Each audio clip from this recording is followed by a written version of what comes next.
Assalamualaikum warahmatullahi wabarakatuh. Halo teman-teman semua. Selamat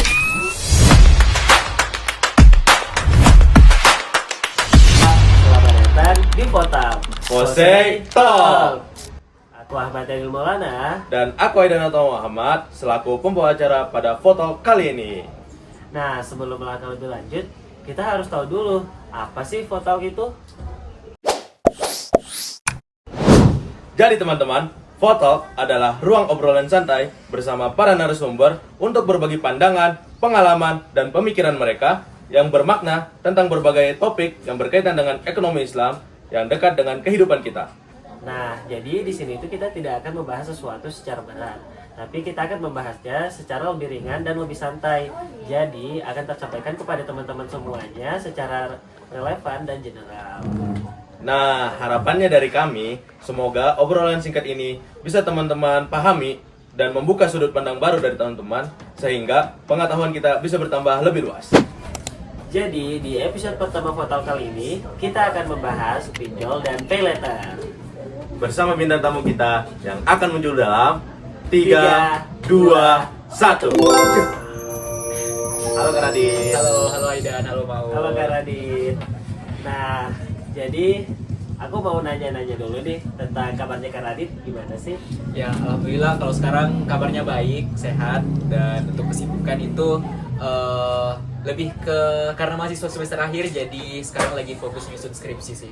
Wah, semangat ya Kak. Siap. Semangat Kak, dikit lagi lulus.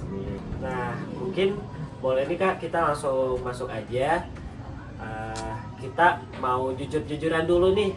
Jadi Kak Radit sendiri pernah nggak pakai pinjol atau pay letter? Kalau dari aku sendiri belum pernah, nggak pernah. Tapi untuk orang-orang yang ku kenal atau orang-orang di sekitarku itu, aku tahu kalau mereka beberapa menggunakan itu. Oke, jadi dari jawaban Kak Radit itu sangat menarik karena ternyata nggak semua orang pakai pinjol atau pay letter, tapi malahan hampir semua terpapar oleh isu tersebut. Nah, Kak Radit, lanjut nih ke pertanyaan berikutnya untuk Kak Radit. Kak Radit, kalau misalkan Kak Radit dengar kata pinjol atau pay letter itu, kesan pertama yang muncul di pikiran Kak Radit itu apa? Oke, menurutku ya, sebagai orang yang mungkin masih awam juga di bidang itu, maksudnya bukan concern ke bidang pay letter dan sebagainya. Menurutku pay letter itu sebenarnya adalah solusi yang ditawarkan oleh perusahaan untuk mempermudah. Sebenarnya tujuan awalnya itu untuk mempermudah seseorang untuk mendapatkan barang yang diinginkan. Tapi ternyata setelah diteliti lebih dalam, ternyata itu semua adalah hal yang akan menjadi bom waktu begitu bagi para penggunanya.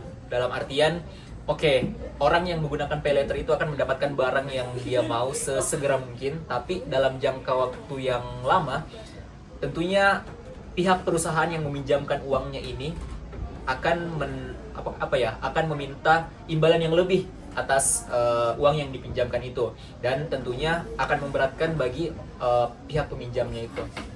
Oh, oke Kak. Nah, biasanya Kak Radit itu kalau ngelihat orang yang pakai pay letter atau pinjol tuh, dia kebutuhannya apa sih sampai dia harus pinjol atau pay letter Kak? Kalau dari yang ku tahu sih macam-macam ya. Ada yang mereka pinjol atau pay letter itu karena memang kebutuhan dasarnya mereka. Ya, kenapa mereka pakai itu? Mungkin karena mungkin mereka kayak di PHK begitu dari pekerjaannya. Kemudian mungkin bisnisnya ada bangkrut dan lain sebagainya. Tapi di sisi lain, saya juga dapat orang yang sebenarnya orang ini cukup secara materi yang untuk mendasar begitu, tapi gengsinya mereka itu tinggi, Aidan. Jadi mereka selalu mau menggunakan barang-barang branded yang mungkin mereka belum mampu atau belum layak untuk mendapatkan itu. Dan gimana cara mereka supaya bisa dapatkan itu ya? Adalah dengan cara menggunakan pay letter seperti itu. Oke, aku lanjut mau tanya-tanya nih Kak Radit. Jadi kalau di lingkungannya Kak Radit sendiri itu banyak nggak yang pakai pay letter atau pinjol? Nggak banyak sebenarnya, cuman ada beberapa lah. Oke Kak, dan biasanya pinjol atau pay letter itu kan dampaknya akan kelihatan ke gaya hidup. Tadi Betul. Kak Radit udah bilang gengsi. Iya. Nah, jadi pertanyaannya gini, biasanya dampak kelihatannya itu bakalan kelihatan secara gaya hidup atau dari segi keuangannya kan? Dua-duanya sih Maul, menurutku dampak dari pay letter itu tentunya akan mempengaruhi gaya hidup dari penggunanya, karena orang yang cenderung sudah menggunakan pay letter itu biasanya tertarik untuk menggunakan pay letter untuk yang kedua kali atau ketiga kalinya seperti itu. Dan untuk gengsinya pasti seperti yang sudah saya jelaskan juga tadi di awal, bahwa orang yang menggunakan pay letter itu sebenarnya tidak hanya orang yang gengsi saja, tapi ternyata ada juga yang memang kebutuhan dasarnya itu hanya bisa tercukupi kalau mereka seperti itu. Jadi tergantung juga dari orangnya kalau gitu. Nah, jadi teman-teman, memang karena kita hidup di zaman yang serba dimudahkan oleh teknologi ini, pinjol sama pay letter itu sangat mudah dan sangat dekat dengan kehidupan kita sehari-hari. Terutama dengan adanya koneksi wifi, internet, dan sebagainya itu memudahkan orang-orang untuk melakukan pay letter atau pinjol, apalagi kalau mereka sedang terdampak. Jadi di satu sisi itu pay letter atau pinjol bakalan membantu, tapi di sisi lain juga bakalan beresiko kalau tidak dipahami dengan baik. Nah, aku mau lanjut tanya lagi nih Kak Radit. Kan tadi Kak Radit jawabnya enggak, bukan pemakai dari pinjol atau pay letter. Nah, mungkin pertimbangannya kakak untuk mengambil keputusan tersebut apa? Oke. Pertimbangan utama saya untuk tidak menggunakan pay letter itu pertama ya karena pastinya itu dilarang ya Maul dalam agama, untuk apa ya, sebisa mungkin kalau misalnya kita membutuhkan sesuatu itu kita harus kerja dulu, maksudnya melayakkan diri kita dulu untuk mendapatkan sesuatu itu. Pun kalau kita nggak bisa, solusinya adalah yang menurunkan standar kita. Misalnya kita mau beli motor itu harganya misalnya 10 juta, tapi uang kita belum cukup nih 10 juta untuk membeli motor itu. Nah, mungkin bisa diganti dengan motor-motor yang lebih murah atau motor-motor second dan lain sebagainya seperti itu. Jadi solusinya itu tidak dengan cara meminjam atau menggunakan pay letter, tapi dengan cara menurunkan standar kita sampai betul-betul layak untuk mendapatkan barang itu. Itu yang pertama dari sisi agama. Nah, yang kedua mungkin saya saya takut untuk menggunakan pay letter itu karena saya tidak mau mengutang, Maul. Karena saya yakin kalau saya ngutang itu akan memberatkan diri saya di kemudian hari, dan saya tidak mau itu. Tentunya kayak misalnya nanti nih saya kerja atau Maul bahkan Aidan kerja, misalnya kita dapat gaji berapa juta begitu, tentunya agak gak enak gitu kalau misalnya gaji yang kita sudah dapatkan itu dipotong-potong terus sama cicilan yang kita punya begitu. Nah, itu salah satu hal yang gak mau saya dapatkan seperti itu. Oke Kak Radit, makasih banget nih jawabannya itu kayak udah memberikan perspektifnya Kak Radit sendiri, dan aku juga merasa hal yang demikian. Aku juga setuju banget sama Kak Radit. Mungkin Aidan boleh dilanjut lagi? Mungkin langsung Kak, aku mau nanya nih, menurut Kak Radit, apa sih yang perlu orang-orang itu pahami sebelum mereka itu menggunakan pinjol atau pay letter, Kak? Oke, yang menurutku yang perlu orang-orang pahami itu adalah sebenarnya kebutuhan apapun yang kita miliki itu sebenarnya bisa diusahakan oleh kerja keras kita seperti itu, Aidan. Jadi untuk basic needs dari manusia kan seperti makan, tempat tinggal dan lain-lain itu sangat-sangat possible untuk kita dapatkan dengan cara yang lebih halal begitu, dengan cara yang tidak memberatkan kita di kemudian hari. Ya itu sih mungkin kalau dari saya, Aidan. Oke Kak, aku mau nanya lagi nih. Kalau lihat dari fenomena anak muda zaman sekarang yang lebih mementingkan gengsi mereka, apa sih yang perlu diwaspadai dari pay letter atau pinjol itu? Nah, yang perlu diwaspadai itu adalah kita nggak boleh mengikuti gengsi kita, karena itu tadi memang kalau pay letter itu enaknya di awal, jadi kita bisa dapat langsung barang yang kita mau, tapi di kemudian hari, di beberapa hari kemudian, di beberapa bulan atau bahkan beberapa tahun kemudian, itu yang akan kena imbasnya itu kita sendiri, karena uang yang kita pinjam itu akan berbunga dan akan bergulung-gulung begitu, sehingga kita akan kesulitan untuk membayarnya. Seperti itu, Aidan. Oke Kak, nah jadi Kak, teman-teman, pay letter atau pinjol itu sangat-sangat seperti bola salju, teman-teman. Jadi misalkan kita turunin dari yang sebelah kecil, apabila dia menggelinding ke bawah, dia akan semakin besar dan menumpuk. Nah, mungkin untuk talking session kali ini cukup sekian. Terima kasih Kak Radit untuk kesempatannya menjawab pertanyaan-pertanyaan dari kami. Makasih juga sudah diberikan kesempatan untuk bicara di foto pada hari ini. Makasih Kak Radit. Ya, dadah. Wah, Wah, Kak Raditnya hilang. lanjut di sesi berikutnya.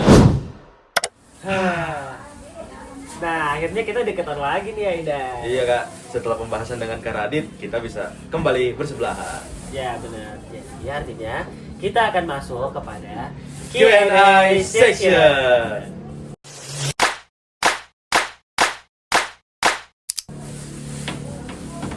Nah teman-teman, dari obrolan singkat tadi, ternyata topik pay letter sama pinjol itu punya banyak sisi yang bisa kita lihat dari sudut pandang yang baru di kehidupan kita sehari-hari.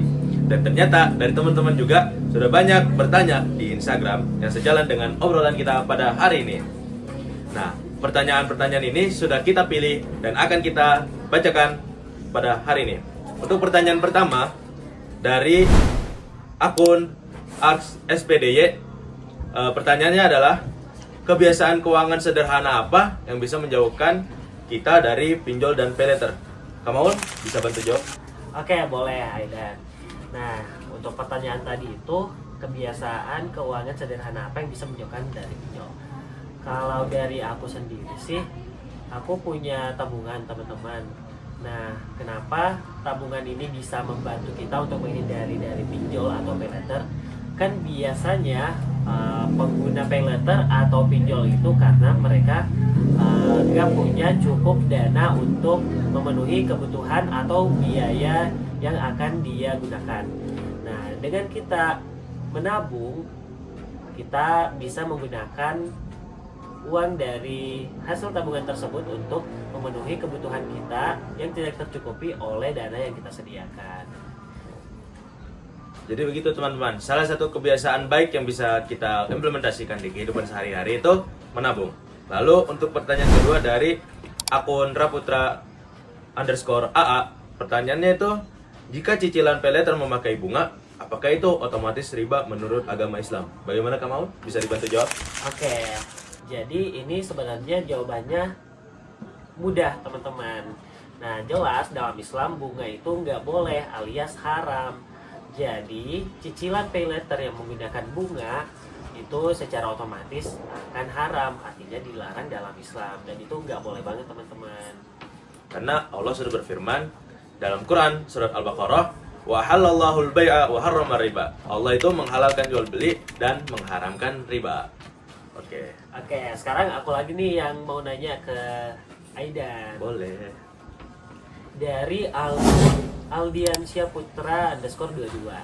Nah, pertanyaan itu, dalam pinjol, jika nasabah dan pemilik modal sepakat dengan ada bunga, apakah tetap haram? Boleh dibantu jawab, Aidan? Oke, Kamal, aku akan jawab pertanyaan ini. Jadi, teman-teman, jika dalam pinjol nasabah dan pemilik modal bersepakat dalam bunga, maka itu termasuk dalam kegiatan yang haram. Kenapa? Karena Rasulullah pernah bersabda, apabila seseorang melakukan riba lalu dengan orang lain yang bertransaksi antara keduanya itu mendapatkan dosa. Kemudian orang yang ada di tempat tersebut juga mendapatkan dosa karena menjadi saksi adanya transaksi riba. Kemudian orang yang bekerja di tempat itu juga akan mendapatkan dosa karena dia mendapatkan hasil kerja jerih payahnya itu dari uang-uang yang haram. Jadi dapat disimpulkan bahwa apabila kita menggunakan bunga seperti tadi yang sudah dijawab ke Maul, bunga itu haram dalam Islam. Jadi otomatis masuk ke dalam hal-hal yang tidak diperbolehkan dalam agama Islam. Begitu teman-teman. Menarik banget nih jawaban dari Aidan, soalnya dilengkapi hadis dan beberapa landasan dari Al-Quran. Nah, untuk pertanyaan terakhir nih Aidan, tadi kan kita bahas mengenai pay letter dan pinjol. Nah, bagaimana sih hukumnya? Jadi Kak, aku akan bantu jawab. Yang sudah aku pelajari dan baca-baca di beberapa artikel keuangan itu, ada beberapa pandangan. Ada dua pandangan nih Kak. Pertama, pandangan yang memperbolehkan pay letter dan pinjol. Tapi ada syaratnya. Syaratnya itu apa? Apabila bunga tidak adanya bunga dan tidak adanya biaya tambahan yang semakin meningkat dari waktu ke waktu. Jadi biaya pembayaran misalkan ada biaya adminnya 50.000. Tapi misalkan seminggu itu telat jadi 100.000, nah itu tidak boleh karena itu termasuk bunga. Tapi apabila biaya adminnya 50.000 itu tetap flat selama sebulan, setahun, nah itu masih diperbolehkan karena tidak termasuk bunga yang memberatkan. Nah, yang melarang itu karena mereka memiliki landasan dalil dari Al-Quran, di mana tadi sudah saya sebutkan Allah itu menghalalkan jual beli dan mengharamkan riba. Jadi di sini kita sudah bisa menarik kesimpulan hal-hal yang berkaitan dengan bunga itu dilarang dalam agama Islam. Gitu Kak Maul. Nah, oke, makasih banget nih Aidan. Kebetulan tadi adalah pertanyaan penutup untuk Q&A session kita pada hari ini. Dan kita juga terima kasih mengucapkan kepada Kak Radit dan Aidan dan aku sendiri. Terima kasih Kak Maul. Iya, sama-sama Aidan. Nah, semoga foto kali ini bisa memberikan hal positif untuk teman-teman semua dan semoga menjadi ilmu tambahan dan pengetahuan wawasan kita semakin bertambah tentang keuangan ekonomi Islam, karena Jose itu kan tidak jauh dari ekonomi Islam. Aku Ahmad Aidil Maulana Dan aku Aidanatullah Muhammad pamit undur diri. Wassalamualaikum warahmatullahi wabarakatuh. Yeah.